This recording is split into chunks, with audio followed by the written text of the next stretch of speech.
ভুয়া মুক্তিযোদ্ধা থাকবে, জাতিসংঘ এখানে থাকবে, আমরা মুক্তিযোদ্ধারা বেঁচে থাকবো, আমরা বসে আঙ্গুল চলবো না। আজকে একটা সুন্দর সমাবেশ করার জন্য ইসলামী মুক্তিযোদ্ধা পরিষদের পক্ষ থেকে আপনাদেরকে সাধুবাদ জানাই, ধন্যবাদ জানাই।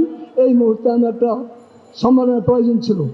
আমরা 1971 সালে যুদ্ধ করেছিলাম, জীবন দিয়েছিলাম, ইজ্জত দিয়েছিলাম, রক্ত দিয়েছিলাম, বিনিময়ে একটা দেশ পেয়েছি। কিন্তু আসলে যে উদ্দেশ্যে যুদ্ধ করেছিলাম আমরা কিছুই পাই নাই। 55 বছরের প্রত্যেকেই আমাদেরকে প্রতারণা করেছে। কাজেই এই প্রতারণার কারণে আবার 24 হয়েছে। আমরা কি আরও 24 দেখব? কাজেই যদি আমরা 24 দেখতে না চাই, আমাদের এখন প্রয়োজন সংস্কার, প্রয়োজন বিচার, প্রয়োজন পিয়ার পদ্ধতিতে নির্বাচন। যদি সংস্কার না হয়, বিচার না হয়, পিয়ার পদ্ধতিতে নির্বাচন না হয়, তাহলে আবার যে দেশে অবস্থায় চলে যাবে। কাজে অনুরোধ করবো, বিশেষ করে আমরা আসুন সবে একত্র হয়ে ইসলামের পক্ষে এটা গণজাগরণ তৈরি করি। যদি এবার ইসলামের পক্ষে গণজাগরণ তৈরি করানো যায়, তাইলে আগামীতে মুসলমানদের এমন অবস্থা হবে আর আইনাগল লাগবে না, ক্ষমতায় স্বৈরাচার আসবে, আলেম ওলামাদেরকে ধরে রাস্তায় রাস্তায় জব করাবে। এই পরিস্থিতি আমরা যাই না।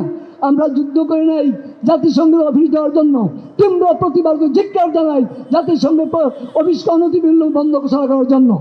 কাজে আমরা যুদ্ধ করেছিলাম এই জাতিসংঘ এখানে কাজ করার জন্য না।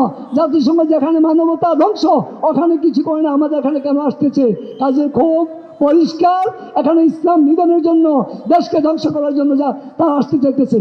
আমি আপনাদেরকে অনুরোধ করব, আমি সরকারকে অনুরোধ করব, আপনারা জাতিসংঘের অফিসটা বন্ধ করেন এবং দেশে যে ভুয়া মুক্তিযোদ্ধা আছে তাদেরকে বাদ দিয়া প্রকৃত মুক্তিযোদ্ধাদের তালিকা প্রণয়ন করেন এবং মুক্তিযোদ্ধার ভাতাকে বৃদ্ধি করেন। কাজে ভুয়া মুক্তিযোদ্ধা থাকবে, জাতিসংঘ এখানে থাকবে, আমরা মুক্তিযোদ্ধারা বেঁচে থাকবো, আমরা বসে আঙ্গুল চলবো না। কাজেই সময় হলে যদি চরমনার পিছনে নির্দেশ হয়, প্রয়োজন হলে আবার যুদ্ধ হবে, আবার অস্ত্র হাতে নেবে, আবার সংগ্রাম হবে, আবার যা করাতে হবে। আপনারা প্রস্তুত গ্রহণ করেন। কাজেই সংস্কার আমরা প্রথমে চাই, সংস্কার করেন, বিচার করেন, আর পিয়ার পদ্ধতি ছাড়া কোনো নির্বাচন আমরা মেনে নেব না।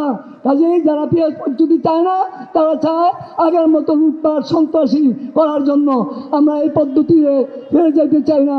আমি সরকারকে অনুরোধ করব, আপনাদেরকে আমরা অনেক ভালোবেসে ক্ষমতায় বসিয়েছি।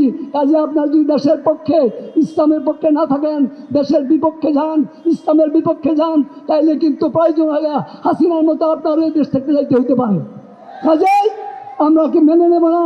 ইসলামরা জেগেছে, যুবকরা জেগেছে।